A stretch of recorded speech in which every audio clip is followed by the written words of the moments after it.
Hi guys. So when we left Mary, she had just met Martha, the housemaid, and things are not off to a very promising start between the two of them.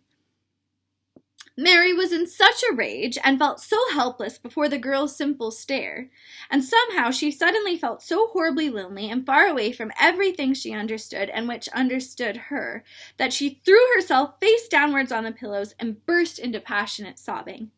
She sobbed so unrestrainedly that good-natured Yorkshire Martha was a little frightened, and quite sorry for her. She went to the bed and bent over her. You mustn't cry like that there, she begged. You mustn't, for sure. I didn't know you'd be vexed. I don't know anything about nothing, just like you said. I beg your pardon, miss, do stop crying. There was something comforting and really friendly in the strange Yorkshire speech and sturdy way which had a good effect on Mary. She gradually stopped crying and became quiet. Martha looked relieved. It's time for thee to get up now, she said. Mrs. Medlock said I was to carry the breakfast and tea and dinner into the room next to this. It's been made into a nursery for thee. I'll help thee on with thy clothes if thou get out of bed. If the buttons are at the back, thou cannot button them up thyself. When Mary at last decided to get up, the clothes Martha took from the wardrobe were not the ones she had worn when she arrived the night before with Mrs. Medlock. Those are not mine, she said. Mine are black. So remember, we talked about back in this time, this is called the Victorian era. So back in this time, the custom was if someone close to you died, you went through a thing called mourning, and you were expected to wear black and not go to parties and to kind of just be very sad for about a year. She looked at the thick white wool coat and dress and added with cool approval, Those are nicer than mine. These are the ones thou must put on, Martha answered. Mr. Craven ordered Mrs. Medlock to get him in London. He said, I won't have a child dressed in black wandering about like a lost soul, he said. To make the place sadder than it is. Put colour on her. Mother said she knew what he means. Mother always knows what a body means. She doesn't hold with black things herself. I hate black things, said Mary. Shocking. The dressing process was one which taught them both something. Martha had buttoned up her little sisters and brothers, but she had never seen a child who stood still and waited for another person to do things for her as if she had neither hands nor feet of her own. Why dost thou not put on thy own shoes? She said when Mary quietly held out her foot. My ayah did it, answered Mary, staring. It was the custom. She said that very often. It was the custom. The native servants were always saying it. If one told them to do a thing their ancestors had not done for 1,000 years, they gazed at one mildly and said, It is not the custom, and one knew that was the end of the matter. No wonder these people show up in their country and tell them what to do. It had not been the custom that Mistress Mary should do anything but stand and allow herself to be dressed like a doll. But before she was ready for breakfast, she began to suspect that her life at Misselthwaite Manor would end by teaching her a number of things quite new to her.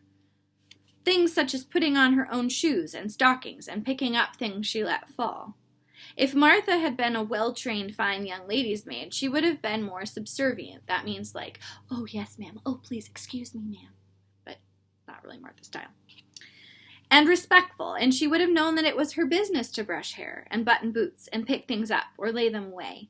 She was, however, only an untrained Yorkshire rustic who had been brought up in a moorland cottage with a swarm of little brothers and sisters who had never dreamed of doing anything but waiting on themselves, and the younger ones who were either babies in arms or just learning to totter about and tumble over things. If Mary Lennox had been a child who was ready to be amused, she would perhaps have laughed at Martha's readiness to talk. But Mary only listened to her coldly and wondered at her freedom of manner. At first she was not at all interested, but gradually, as the girl rattled on in her good-tempered, homely way, Mary began to notice what she was saying. You should see 'em all, she said. There's 12 of us, and my father only gets 16 shillings a week. I can tell you my mother's put to it to get porridge for 'em all. They tumble about on the moor and play there all day, and Mother says the air of the moor fattens 'em. She says she believes they eat the grass same as the wild ponies do. Our Dickon, he's 12, and he's got a young pony he calls his own." "Where did he get it?" asked Mary. "He found it out on the moor with its mother when it was a little one, and he began to make friends with it and give it bits of bread and pluck young grass for it.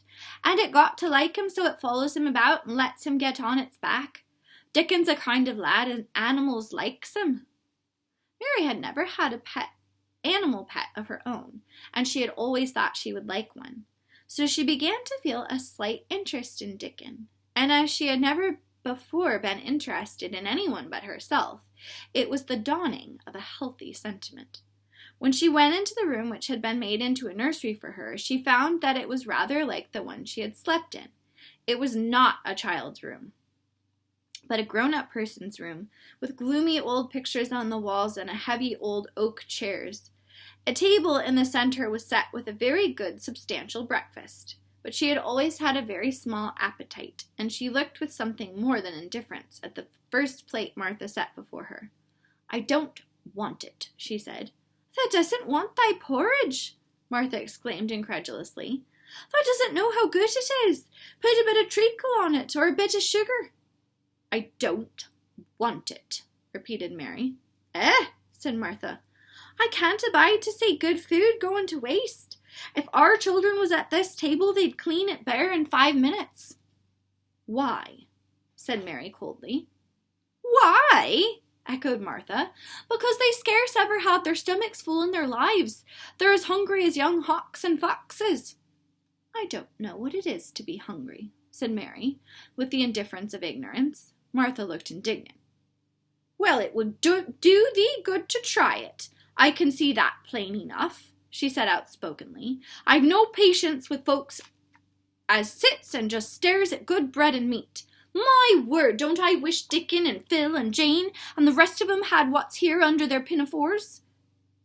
"Why not take it to them?" suggested Mary. "It's not mine," said Martha stoutly, "and this isn't my day out. I get my day out once a month, same as the rest. Then I go home and clean up for Mother and give her a day's rest." So Martha, to recap, gets 1 day off a month. And on her day off, she goes home and cleans the cottage so her mother can have a day off. So Martha pretty much gets no day off. A little different than what Mary's used to, huh?